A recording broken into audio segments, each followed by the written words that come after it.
What is going on, Unblinded, and welcome to our Unblinded Morning Huddle, number one place to start your day with a daily dose of integrity-based human influence. My name's Fernando, co-founder of Unblinded, and today is Thankful Thursday.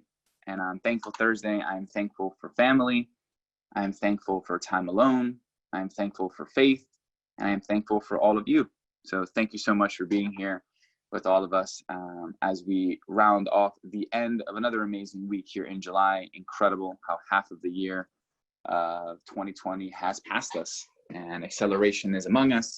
On today's huddle, we're going to be discussing different dynamics, topics, and distinctions, as well as bringing up a really amazing speaker who has become a official vertical ecosystem partner with an Unblinded, a true leader within our Mastery Academy, and more importantly, just a dear human being that I'm blessed to be connected with. So I'm excited to be here with all of you.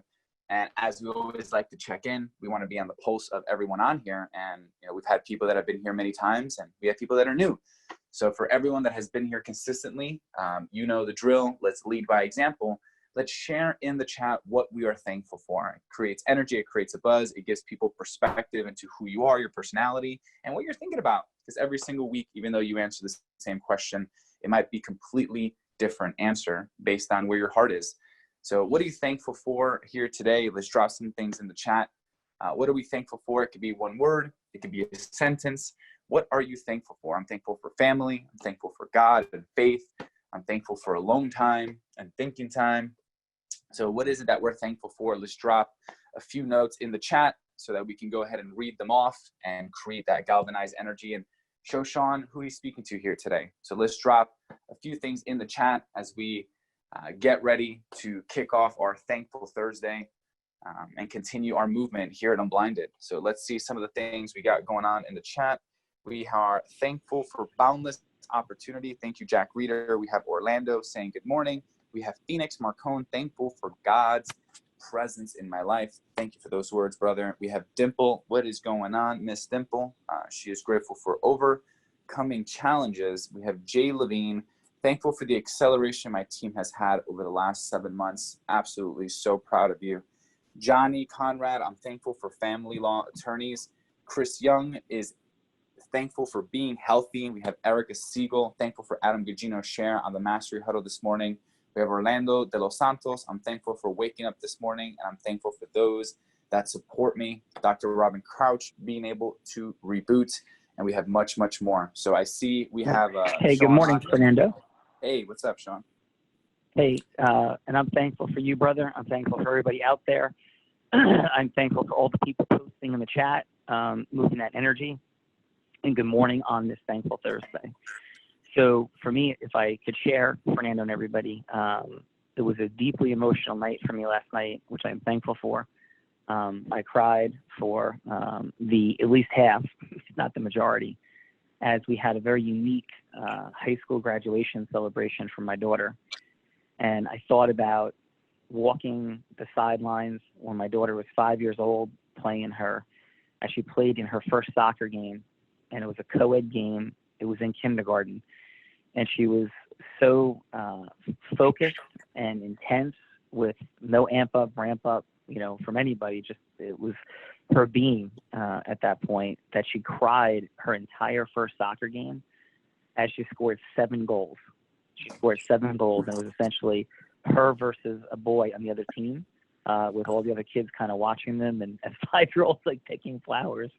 And she was just going. And it was, I remember pulling her out because I was the assistant coach on the team at that point, and saying, "Honey, what's wrong?" She's like, "Nothing." I'm like, "Honey, like it's okay." So thinking of that moment, thinking of her being 4 years old, jumping off a scuba dive boat in the middle of the Caribbean, and her little yellow bikini, yellow mask, yellow fins, and as I'm coming up from scuba diving, her free diving down 10 feet, true story, 4 years old, off the boat, not middle, but a mile 2 out in the Caribbean, and I'm coming up from the wall, which drops off to thousands of feet, and the top of the wall was 60, 70 feet, and she's just like waving 10 feet down by herself in the ocean. It was just incredible. And all of these moments, standing on the spot last night where she ran across the field scoring after having scored the winning goal, jumping into my arms as an 18-year-old, a 17-year-old in her senior year. And as I thought, like, how many times this happened, and it proved to be, I was hoping it wasn't the last because they didn't win in the state final, but it was the last time that happened.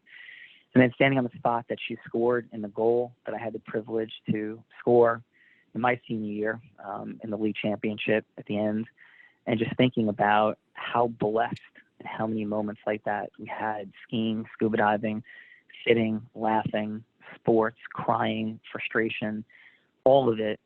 And what was not this senior year, you know, thinking about track season and her and her sister and what we hoped that would be. They were undefeated last year, you know, as a sophomore and junior, you know, in their team season, and there was no track season, and how there was almost no graduation. And the graduation process was different than it was supposed to be, because what, you know, it was normally was all the students walking in together, sitting together, parents in the bleachers on the soccer and football field. And instead, they created a social distancing process.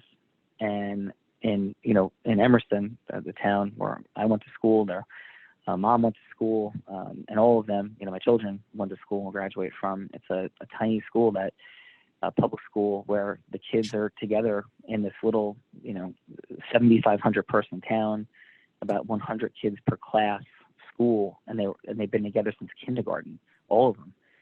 So, you know, as each child is coming up, you know, every family, you know, all the kids, you remember frictions and positives and all these things that humans go through over 13 years together, from kindergarten, through sports, through dating, through parties, and who came and who was invited and who wasn't, like, you know, all these things, you know, that make up the human condition in life.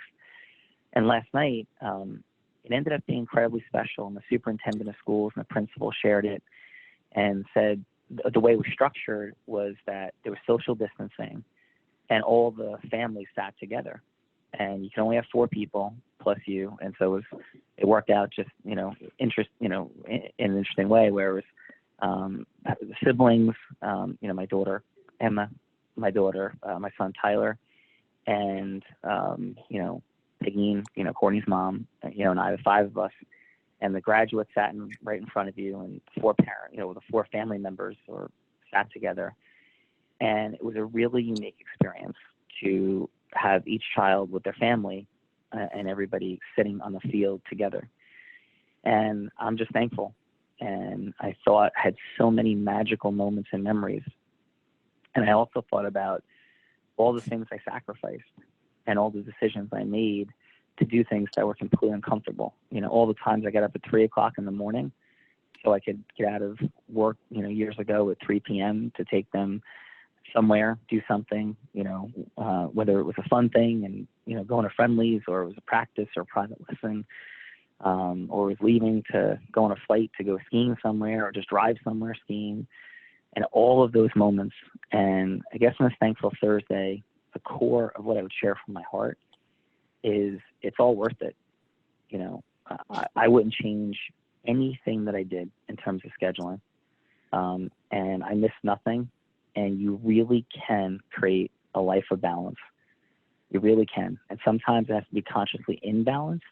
You know, my life is a little consciously imbalanced at this juncture, and many of yours are too, as we're breaking through, you know, an arduous phase, the next base camp of momentum. But if we follow our process mastery, truly, and we increase our influence mastery, truly, we will get to the other side, and we will have that momentum and abundance. And you know, I am very reflexively offended and find it distasteful when people promote their success and their lifestyle by showing off material things, you know, private jets, larger, you know, homes, like where it's a reflective, like, hey, look at me, watches, cash, right? I honor and appreciate people's ability to create abundance, but I don't think it's the hallmark. But what I do think is the hallmark is choice, and the creation of choice through abundance. And the time freedom that I feel so thankful to have been able to create is what I want to create and co-create here for everybody that's never experienced or is trying to create a new level of contribution impact. So you're sacrificing some time freedom right now to get to that level of impact and magic you're seeking. And that's what we're here to co-create.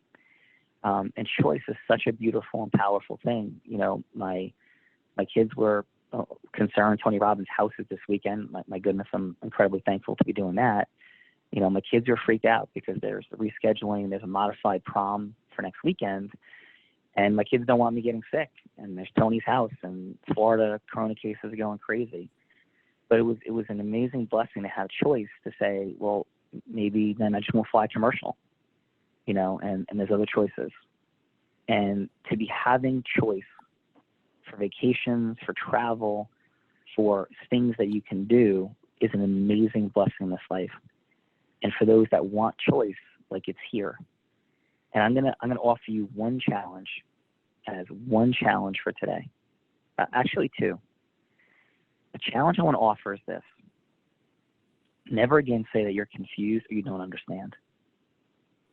Like, I stopped saying I'm confused and I don't understand a long time ago. And my new breakthrough from the past week personally, and I've been doing a lot of reading, a lot of thinking. 4th of July weekend, I modified my schedule a bit, giving myself some more executive creation decision-making time in the mornings early. And I've been experiencing it just alone thinking time. And I think that I'm not confused and I don't understand are really code for I'm scared.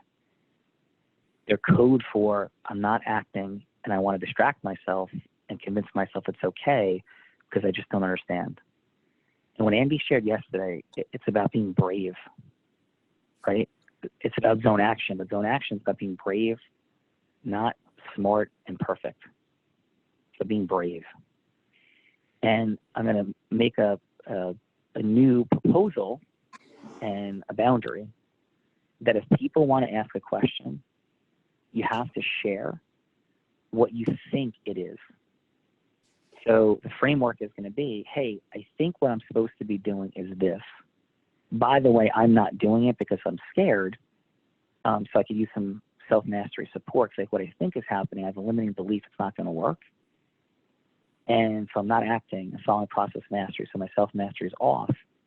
And I think what I'm supposed to be doing is calling 10 people a day and having 5-minute preliminary conversations to see if they're pre-qualified to be an ecosystem merger partner, by seeing if they want more money, less time, with more magic, which of course I'm not doing just because I'm afraid of picking up the phone and feeling rejected. So I want to have like radical transparency and truth and not step into a frame of like, you know, I don't understand something, I'm confused. Like, leaders are not confused. Leaders don't start with I don't understand. Leaders act, and then leaders ask questions based upon what they think it is, like Andy. Like, Andy hasn't been in this program. And the dude was creating slides on what the real raw was. That's what fun and excitement of exponentially growing your sales looks like. And when we find things, I want to like challenge ourselves. I'm like, dude, that's incredible. And I think, which is my tendency, sometimes I could love people so much that we can like let people be comfortable. And this is the space of uncomfortability. That's what the lightning bolt is. And I love everybody here unconditionally and with boundaries. And the boundary is I want to challenge you. I want you to be uncomfortable. And you want to be acknowledge you and validate you and love you. Just like my coaches did for me. But if this is the space, right, of inaction and immobility, right, like there's other like personal coaching spaces that we can offer you here for that. But this group dynamic is going to begin to favor those that are taking action massively. And I want to like zero in on one thing. We count 6 things. How many ecosystems do you have?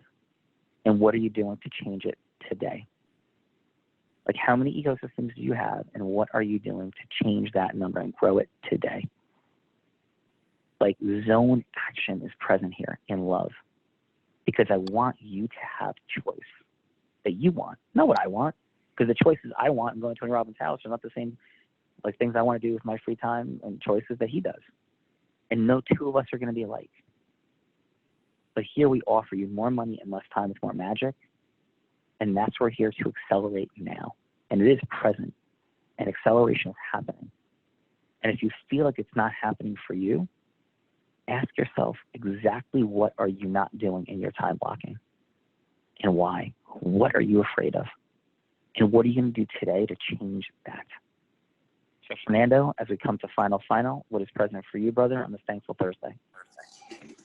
Mr. Callaghy, what's present for me is just the power and the diligence of leadership, vision. I love the distinction of starting with possibilities, answers, and truths first versus confusion and doubts. So thank you for creating that container and that framework. And as we go to final, we did have a guest here today. We can reschedule. We're all ready. I'll default to you on your thoughts on that. Yeah, who is our wonderful guest for today? Thank you. So we have Dr. Michelle Gamble. So Dr. Michelle Gamble, team, if we could quickly unmute as we continue this Thankful Thursday, I'll read her bio. Dr. Michelle Gamble is the co-founder and director of ITAV Ministry, Inc. and Sankova Healing and Enrichment, Inc. and is a speaker, author, seeker of truth. As an integrative wellness mentor, she specializes in helping persons with chronic illness to heal themselves so they can break free from pain, fear, confusion, and frustration. There's more, but what I will share on a personal level is that Dr. Michelle Gamble came into this movement, I want to say with fire, but it's like loving fire. She has stepped in so powerfully. She has the most beautiful goddess Zeus energy on the planet, servant leadership. She is committed to moving, as Dr. Martin Luther King would say, and as we alluded today, faith is taking the first step without seeing the full staircase. Thank you to Kay and Shai for sharing that quote with me, and Dr. Michelle Gamble, just like Andy Zapata, you are an example of that. As you are craving leadership, you're stepping in powerfully, and we're blessed to have you in the movement. So Unblinded Ecosystem, we welcome Dr. Michelle Gamble. Thank you, Fernando, for such a beautiful introduction. Oh my goodness. You're very welcome. Well, Dr. Gamble, welcome. Yes, and I want you to deliver. I am going to be listening on mute as I have to do a few final things. My flight departs in 1 hour and 10 minutes. And Fernando and everyone, I'm not packed. And I am not certainly ready to go because we've been delivering like crazy for this movement and for this ecosystem. So I'm going to say, Dr. Gamble, thank you for your message. Thank you for everything that you do. I will be listening, but I will be moving and creating noise. So I'm going to let Fernando and you take it home and wish everybody massive gratitude on this Thankful Thursday. And one more time, this is about taking massive action, but the right action, the focused action.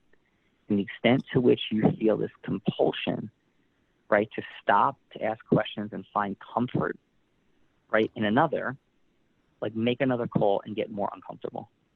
Have another conversation and get more uncomfortable. That's what this is about, pushing outward, not remaining insular here. So Dr. Gamble, Fernando, everybody have an amazing day, and back to you, Dr. Gamble. Thank you. And Dr. Gamble, thank you for being with us here on this Thankful Thursday. We'll start with a few questions as we wrap up our huddle. But my first question is who are you and what are you doing in the world? You have a really beautiful bio and I know you're doing more. If you can share, in a couple sentences, what are you up to in the world? Fernando, I'm up to quite a bit. The first thing is that I've come to the clear realization that I'm a mover and a shaker, a healer and a revealer. Subsequently, everything I do is about moving, shaking up the status quo, revealing the truths, and helping people to heal. So for instance, yesterday I spent my day driving a woman from my community to another state for a doctor's visit. And at that time, I also had the beautiful opportunity to meet with two pastors in a small rural town in Georgia to talk about what is happening in our world today. And the overwhelming sense that I got from these pastors, and I've heard it from so many different spiritual leaders and people who are passionate about people, is fear. Such a tremendous veil of fear has totally engulfed our world at this point in time. And the people who suffer the most that we are not talking about are our children. And sorry. Please take your time. I want to talk to everyone today about not simply the power of speaking, because I don't even think that that is questionable for anyone who's here today. I think we all know the power of speaking, the power of the spoken word. Today, I want to talk about having the courage to speak. A couple years ago, my daughter was taken away from me by the Department of Children and Family Services. And at that time, I was in an agreement with a couple of people who said that they were going to be my coach. When my daughter was taken away, the first thing I did instinctively was that I sent out an email to everyone in my email list talking about what had happened and saying that I was going to be speaking out more about it as time came along. When those two women saw my email, they contacted me and told me that they could no longer be my coach. And they told me that I needed to be concerned about what I was saying because perhaps it would have a negative outcome on my case, my hearing. And at that time, I was also struggling with my quote unquote identity of always being on the forefront and loud and things of that nature. And I said, within myself, well, these women, they know, they're much older women. One was African-American, one was Caucasian. So, they know. And I said, perhaps I needed to be humble and to listen to that and to quiet my voice. So for the entire court case, which dragged out for almost 6 months, I quieted myself and I did not speak about things in public. I did not speak about all the guilt and all the shame that was being thrown on me. And at the end of that case, I lost my daughter. And it was in that moment that I realized that I had a responsibility to speak the truth, regardless of what people say, regardless of how many people run in the other direction, regardless of the people that will shoot arrows at you. It is your responsibility to speak the truth. Because now my daughter is in a facility with people who have no understanding of her health situations. Now she has been under the care, quote unquote, of a system that puts profits and politics over people.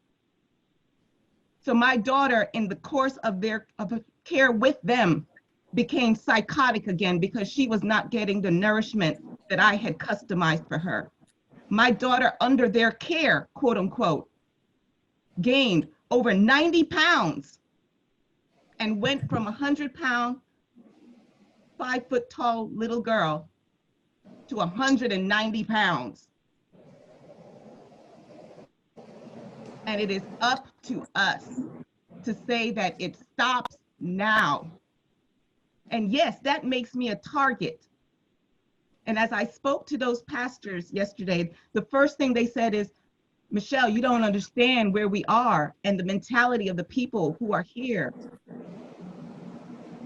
And I said, I understand. And yet it is our responsibility to tell the truth. And they said to me, well, I have to tell them what they want. And I said, no, it's not for us to tell them what they want to hear. It's not for us to tell them something that is going to just go along with the status quo. When I walk around without a mask, what I'm saying to people is, come and ask me why I'm not wearing a mask. And I will tell you the truth that goes contrary to every single mainstream media, the truth that I know because I live it. The truth that I know that people that I work with, they don't walk around in fear of the coronavirus because they know the truth. And the truth will set every single person free on this earth. And for those of you who know, you have a responsibility. A responsibility. We're not talking about, oh, the glory of public speaking. We're talking about the responsibility to stand up and share the truth, because people are dying because they do not know the truth. They are dying in fear. They're dying in isolation. They're dying because they have compromised systems and they are not being taught how to strengthen themselves so that regardless of the virus or the bacteria that's out there, it doesn't matter, because the reality is we will never know all the risks that surround us. Never. And to have the illusion that we can protect ourselves with masks or protect ourselves with being 6 feet from each other, that is an illusion. The only power you have is to strengthen your temple mentally, emotionally, physically, spiritually. That is the only power you have. Everything else is an illusion. And for us to go out in love and say, sweetheart, you do not have to be raptured by fear. Sweetheart, you do not have to die and suffer from any virus. Sweetheart, you don't have to die from coronary disease and diabetes. Sweetheart, you don't have to die from depression that leads to suicide. Sweetheart, you don't have to die. Mothers, there are too many of us crying. There are too many of us dying. Fathers, as I listened to that beautiful story of Sean and his daughter, and I thought, I wasn't able to see my daughter at all. She graduated this year. And all I could do was listen to her voice over the phone because I don't have access to her. And so that is why I speak. I speak because I do not want to see another mother lose her child. I speak because I do not want to see another father lose his wife. I speak because I do not want to see another child die from suicide and depression.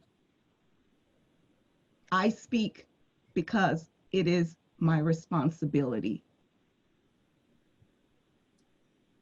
Dr. Gamble, once again, I am not shocked or surprised by the power of your words, your emotional and energetic transference. Thank you for your vulnerability here today. I can feel the movement feeling you. And we discussed your previous dynamics with your coaches. And thank you for adding depth into the strength that you have. There's no way that I can step into a conversation of fully understanding what you have gone through. I feel, I can only imagine the pain you have gone through as a mother. I am so grateful to be in the presence of your leadership as you talk about truth and shame and things that are truly fearful in the world. And as I hear your voice and your faith, I think of a prayer that I read in the Bible every day, Ephesians book 6, the armor of God. And one sentence is to use the sword of the Spirit, which is truth and the word of God. And as I hear you speak about saying the truth, I think about Michael Smikin, I think about Sean Callaghy, and I think about the power of the truth. So for everyone, as we round out our Thankful Thursday, I'm thankful for those that say the truth. Thank you, Dr. Gamble, for being a voice, not only for yourself, for your daughter, more importantly, for those that don't have one. I'm honored to be rewriting humanity with you. Thank you for being part of this movement. Thank you for sharing. I love you. I see you. I hear you. And what you're doing in this world, Dr. Michelle Gamble, matters.